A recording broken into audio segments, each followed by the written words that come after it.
Hi, you guys. We're now going to be talking about how we divide polynomials by monomials. If you guys see, we have in every single numerator, we have polynomials. We have more than one term.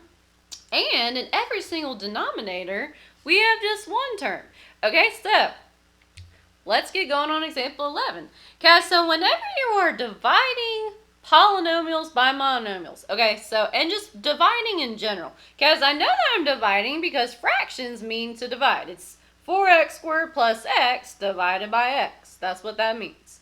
Okay, now, whenever you are simplifying fractions, if you're going to simplify anything, you have to divide the denominator into every single term in your numerator.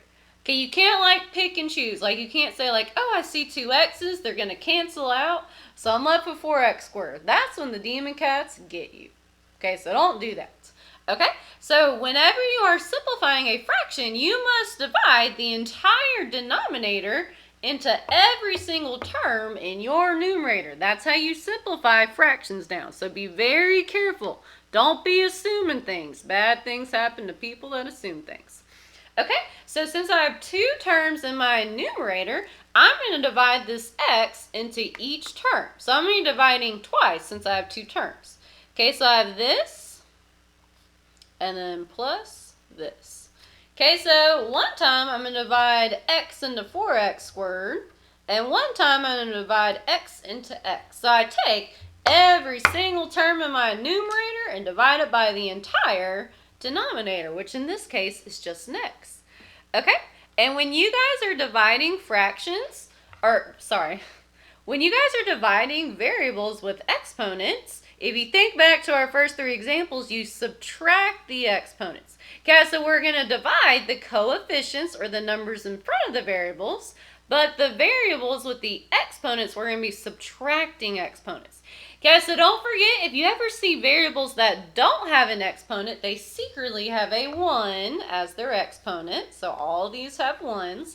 Also, if you don't see a number in front of your variables, there's also secretly a 1. Okay, so let's simplify and then we'll be done.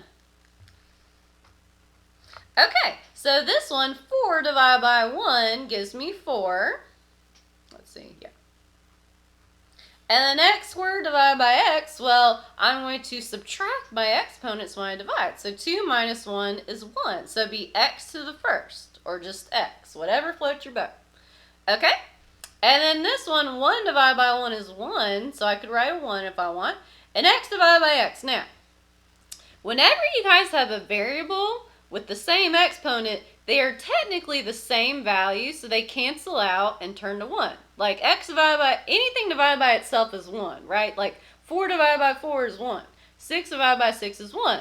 So x to the first divided by x to the first, since they're the same exact thing, will also cancel out and divide out to be 1.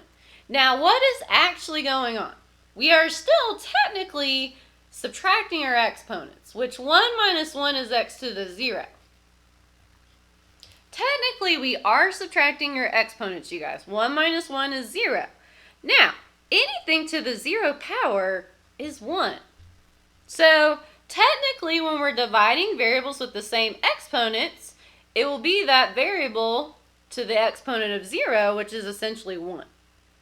Okay, so basically, when we cancel things out, they are dividing to equal 1. Okay, so that is what is going on behind the scenes, okay?